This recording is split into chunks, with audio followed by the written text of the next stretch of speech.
Negotiation feels mysterious until you see its bones on the table. In field studies by Linda Babcock and Sarah Lasheva, women who learned a simple four-step structure more than doubled the frequency and the success rate of their asks.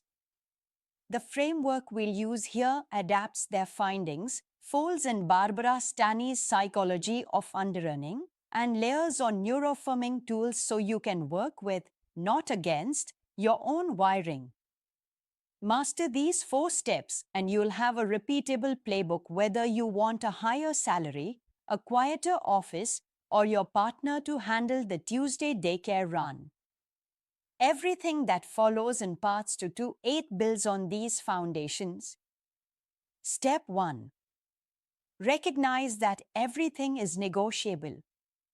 Most culture teaches women, especially neurodivergent women, to survive by compliance. That conditioning blurs the line between given and negotiable. Break the trance by asking 3 questions whenever you meet a constraint. 1. Who benefits from the rule or norm as it stands? 2. What evidence says it cannot be changed? 3. What small cost-free adjustment would improve conditions for everyone? That mental routine rewires scarcity thinking, I shouldn't rock the boat, into curiosity, what happens if I ask? In Babcock and Lashever's longitudinal data, this single reframing predicted the largest lifetime earnings jumps. Women who internalized the mantra, everything is negotiable, initiated over 5 times more workplace negotiations in the subsequent 2 years. Step 2. Lay the groundwork. Negotiation starts well before the actual conversation. Barbara Stanny calls this phase internal prep and external intel. Internal prep. Clarify your values, your non-negotiables, and your aspirational target. Journal, mind map, or voice note whatever helps you see patterns. Neurodivergent minds often process non-linearly, so visual or auditory tools can reveal priorities that a blank spreadsheet hides. External intel. Research benchmark data, organizational constraints, and decision-maker motives. Neurotypical colleagues may gather ambient intel through casual chat. If that social flow taxes your executive function, schedule structured micro-interviews, 5-minute coffees with colleagues, or lean on salary share sites. Relationship deposits. Aziv Rodsky observes, trust equity eases every difficult ask. Share small wins, thank collaborators publicly, offer expertise freely. Those deposits compound so that, when you present your request, listeners frame it as mutually beneficial progress, not personal demand. Step 3. Get ready. This is the rehearsal lab, what sports psychologists call stress inoculation. 1. Define your BATNA, that is, the best alternative to a negotiated agreement. Write it down.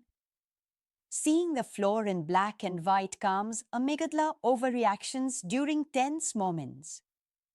2. Map concessions. Use a simple 2-column sheet. Left side lists what matters most to you. Right side lists variables you could trade, timeline, scope, visibility, additional responsibilities, remote days. Log rolling. Trading low-importance items for high-importance wins expands the pie so no one leaves empty-handed.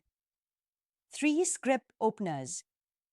Kattike and Claire Shipman's research on confidence shows that women's cortisol spikes often peak in the first 30 seconds of a high-stakes conversation. Rewriting your first 2 sentences, I'd like to discuss aligning my role with the value I'm delivering. Drops those spikes by as much as 25%. 4. Regulate state. Rachel Jaine Groover teaches the center drop breath. Inhale for 4. Imagine your center of gravity sinking behind your navel. Exhale for 6. 3 rounds shift you from sympathetic arousal to parasympathetic focus. Pair that with a power pose or weighted blanket minute if sensory grounding helps you. Step 4. Put it all together. On negotiation day, your job is presence plus process. Open with shared purpose. I want to build a solution that serves the team's Q4 goals and reflects my contributions. Ask calibrated questions. Use what and how to draw out the other side's interests. What constraints are you juggling around budget? How can we structure this so hiring stays on track? Listen actively, label emotions, summarize. This sequence, popularized by Chris Voss, signals respect and reduces defensive pushback. Neurodivergent communicators sometimes hyperfocus on data and miss emotional subtext.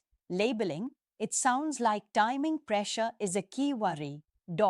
Keeps feelings acknowledged without derailing logic. Trade, don't cave. Any concession you give, smaller project scope, delayed start date, should secure equal or greater value in return, higher rate, better title, flex days. Close with clarity. Restate the agreement, confirm next steps, and, if appropriate, follow up in writing within 24 hours. That document becomes your accountability anchor. Putting the steps in context. These 4 moves are fractal. They govern the macro arc of your career and the micro chat with your partner about weekend chores.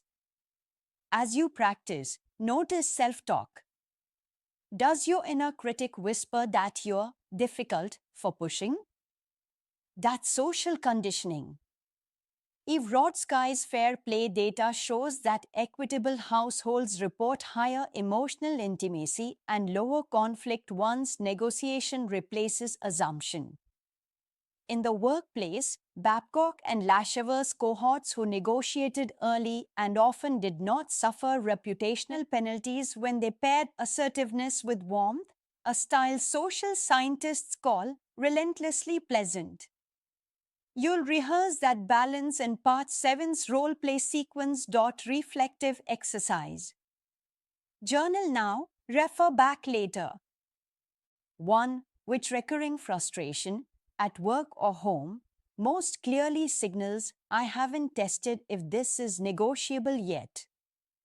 2. When you scan your past 3 months, what informal groundwork, relationship deposits, data gathering, have you already done without naming it? 3. Describe your current batna for that frustration. How strong is it, and what could make it stronger without dramatic upheaval? 4. What physical or sensory regulation tool, center drop breath, weighted blanket, movement, fidget object will you deploy to stay present during your next negotiation conversation? Main takeaway. Everything you want, from pay equity to household fairness, sits on the other side of these 4 repeatable steps. Recognize negotiable space, lay groundwork, get ready, put it all together. Practice them once and they'll serve you for the rest of your life.